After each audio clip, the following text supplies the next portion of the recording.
নমস্কার বন্ধুগণ, কেমন আছেন সবাই? আশা করি সবাই ভালোই আছেন। মন্ডল ব্লগস চ্যানেলে আপনাদের সবাইকে স্বাগত জানিয়ে এই গরমে কাঁচা আমের তিনটে রেসিপি আপনাদেরকে করে দেখাবো। ভিডিওটা প্রথম থেকে শেষ অবধি দেখবেন, আপনাদেরও ভালো লাগবে। চলুন, প্রথমে আমি কাঁচা মিঠা আমের রেসিপি করে দেখাবো। মশালেদার কাঁচা মিঠা আম। প্রথমে এইরকম বাজার থেকে কাঁচা মিঠা আম কিনে নিয়ে আসবেন। আমিও এগুলো বাজার থেকেই কিনেছি। দিয়ে এগুলো জল দিয়ে ভালো করে একটু কচলে ধুয়ে নিন। তারপর এই আমগুলোর ছালগুলো সুন্দর করে ছুলে নেন।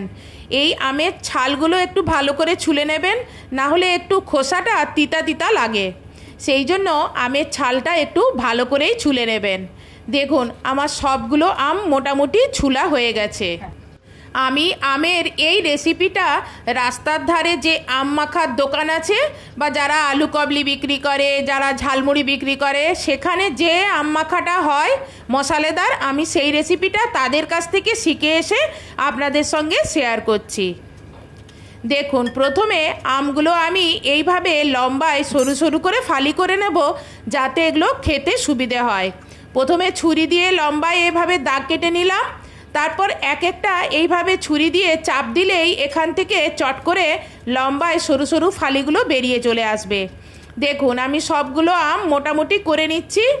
তা এখানে আমি 3টে আম এখানে এইভাবে লম্বায় সরু সরু করে স্লাইস করে নিলাম।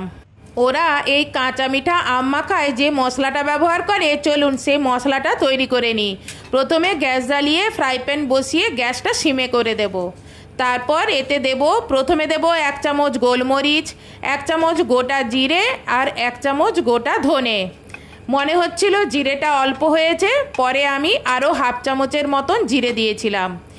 একটা শুকনো লঙ্কা দেওয়ার ছিল, সেটা ভুলে গেছিলাম, সেই জন্য শুকনো লঙ্কাটা দিয়ে দিলাম। দিয়ে এগুলো একটু হালকা রোস্ট করে এগুলো গ্রাইন্ডারে নিয়ে ঠান্ডা করে এগুলোকে গুঁড়ো করে নেব। এটা অল্প পরিমাণ ছিল বলে সেই জন্য গ্রাইন্ডারে ভালো করে গুঁড়ো হয়নি। আপনারা বেশি বেশি করে পরিমাণে নিয়ে ভালো করে এটা গুঁড়ো করে নেবেন। চলুন আম মাখাটা এবার শুরু করি। প্রথমে কাঁচা মিঠা আমে দিলাম 1 চামচ বিট নুন, 1 চামচ রোস্টেড মশলা, আর দেব আমের কাসুন্দি। এখানে আমি 3 চামচের মতন আমের কাসুন্দি দিয়েছি। আর বিট নুনটা আপনারা দেখে শুনে আপনাদের আমের পরিমাণ দেখে আপনারা দিয়ে দেবেন। দিয়ে এগুলোকে একটু ঝাঁকিয়ে নিয়েছি। ঝাঁকিয়ে নিতে নিতেই আমার জিভে জল চলে এসছে। আমি আর পাচ্ছি না, খেতে শুরু করে দিচ্ছি। মশালেদার কাঁচা মিঠা আম মাখা স্ট্রিট ফুড এবার আপনারাও একবার এভাবে বানিয়ে খেয়ে দেখুন তো। আমার তো খুব ভালো লাগে। আপনাদের কেমন লাগলো কমেন্টসে কমেন্ট করে জানাতে ভুলবেন না। চলুন দ্বিতীয় আরেকটি কাঁচা টক আমের রেসিপি করে দেখাই। আজকে আপনাদেরকে আমি কাঁচা আমের আম মাখা করে দেখাবো। চলুন রেসিপিটা শুরু করি। এই রেসিপিটা যারা টক খেতে ভালোবাসে তাদের খুব ভালো লাগবে। বিশেষ করে এই গরমে দুপুরের দিকে এই মাখাটা তৈরি করে খেলে এত ভালো লাগে কি বলবো। আপনারা ভিডিওটা প্রথম থেকে শেষ অবধি দেখুন, দিয়ে আপনারাও এইভাবে একবার বানিয়ে খেয়ে দেখবেন তো কেমন লাগে। প্রথমে কাঁচা টক আমের ছালটা ছুলে নিলাম।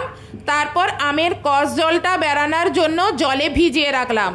চলুন অন্যদিকে ততক্ষণে একটা মশলা তৈরি করে নিই। প্রথমে গ্যাস জ্বালিয়ে একটা ফ্রাই প্যান বসালাম, গ্যাসটা সিমে করে দিলাম। দিয়ে 1 চামচ গোলমরিচ, 1 চামচ গোটা জিরে, 1 চামচ গোটা ধনে, আর 3-4টা তেজপাতা দিয়ে এগুলো হালকা করে রোস্ট করব।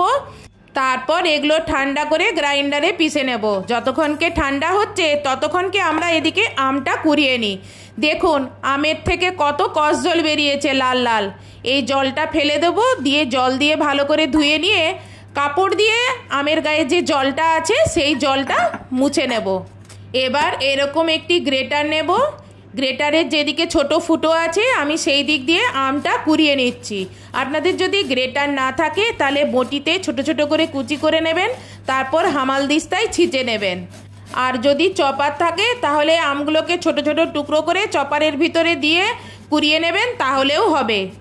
মোটামুটি আমার আম কুড়ানো শেষ। কুড়ানো হয়ে গেলে আমের আঁঠিটাও নিয়ে নেবেন। আঁঠিটা ফেলে দেবেন না, আমের আঁঠিটা খেতে বেশি ভালো লাগে।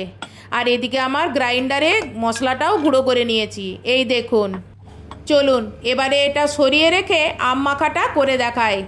এখানে একটা আমের মতন স্বাদ অনুযায়ী লবণ দেবেন, হাফ চামচ বিট লবণ দেবেন, 2 চামচের মতন কাসুন্দি দেবেন, আর যে যেমন ঝাল খান সেই অনুযায়ী কাঁচা লঙ্কা দেবেন। আমরা অল্প ঝাল খাই, সেই জন্য একটা কাঁচা লঙ্কা দিয়েছি। আর এখানে 1 চামচ রোস্টেড মশলা যেটা বানিয়েছি সেটা দেব। আর এখানে মিষ্টির জন্য 1 চামচ চিনি দিলাম। এই আম মাখাতে টক ঝাল মিষ্টি সব ঠিকঠাক যদি না থাকে একদম খেতে ভালো লাগে না। আমে যেমন টকও থাকবে তেমনি ঝালটাও যেন থাকে, আবার মিষ্টি নোনতা সব যেন ঠিকঠাক থাকে। আমটা মাখানোর পরে একবার চেখে দেখে নেবেন, যদি কোনো কিছু প্রয়োজন হয় আরেকবার করে একটু করে দিয়ে মিশিয়ে নেবেন। এবার এটা আমি রোদে জোত্তে দিয়ে আসছি আধ ঘন্টার জন্য। এদিকে এটা জোত্তে থাকুক, চলুন আমের আরেকটা রেসিপি করে নিয়ে এই সময়। এটা হচ্ছে কাঁচা মিঠা আম। কাঁচা মিঠা আম অনেকে অনেক রকম করেই খায়, কেউ মশলা মাখিয়ে খায়, কেউ এমনিও খায়, আবার কেউ নুন মাখিয়েও খায়। তবে কাঁচা মিঠা আম নুন মাখিয়ে খেতে বেশি টেস্টি হয়। এটাতে কোনো সেরকম মশলা মাখিয়ে খেলে অতটা টেস্টি হয় না, ওর মুখে শুধু স্বাদ বদলানো হয়। কাঁচা মিঠা আম নুন মাখিয়ে খেলে যতটা টেস্ট পাবেন, মশলা মাখিয়ে খেলে অতটা টেস্ট পাবেন না। চলুন আজকে আপনাদেরকে এই কাঁচা মিঠা আম আমি কিভাবে খাই সেটা আপনাদেরকে করে দেখাচ্ছি। আমি এই আমটাকে ভালো করে জল দিয়ে ধুয়ে নিচ্ছি।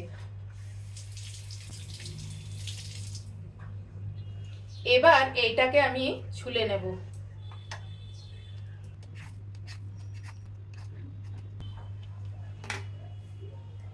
দেখুন আমটা আমি ছুলে নিয়েছি। এবার আমটা আমি কেটে নেব। আমগুলো যাতে খেতে সুবিধা হয় সেই জন্য আমগুলোকে এইভাবে সরু সরু করে কেটে নিচ্ছি। দেখুন আমগুলোকে লম্বায় সরু সরু করে ফালি করে নিয়েছি। এবার দেখুন কি করি। এবার এর মধ্যে নুন ছড়িয়ে নেব, তারপর এটা একটু এরকম এরকম করে এটা একটু মাখিয়ে নেব। ব্যাস খাওয়ার জন্য রেডি। আপনারাও কি আমার মতন এইভাবেই কাঁচা মিঠা আম খান? যদি খেয়ে থাকেন তাহলে কমেন্টসে কমেন্ট করে জানাবেন। আর ভিডিওগুলি যদি ভালো লেগে থাকে তাহলে ভিডিওতে লাইক, কমেন্টস এবং শেয়ার করবেন। আর চ্যানেলে যদি নতুন হন তাহলে চ্যানেলটি সাবস্ক্রাইব করবেন। আর ফেসবুক থেকে যদি দেখে থাকেন তাহলে ফেসবুকটি ফলো করবেন। আর আপনারা আমার ভিডিও কে কোথা থেকে দেখছেন একটু কমেন্টসে কমেন্ট করে জানাবেন। চলুন আধ ঘন্টা হয়ে গেছে, আমি রোদ থেকে নিয়ে এসেছি। এবার এটাকে আমি আরেকবার ভালো করে মেখে নেব। আপনারা তো আম মাখা করেন, একবার আমার মতন এইভাবে আম মাখা করে রোদে দিয়ে তারপরে খেয়ে দেখুন তো কেমন লাগে। আর এই আঁঠিটি খেতে কেমন লাগে বলবেন তো। আজকে কাঁচা আমের 3-3টে আম মাখা রেসিপি আপনার কীরকম লাগলো? যদি ভালো লেগে থাকে তাহলে ভিডিওতে লাইক করবেন। আজকের মতন এখানেই ভিডিওটি শেষ করছি। নেক্সট ভিডিওতে আপনার সঙ্গে আবার দেখা হবে। বাই।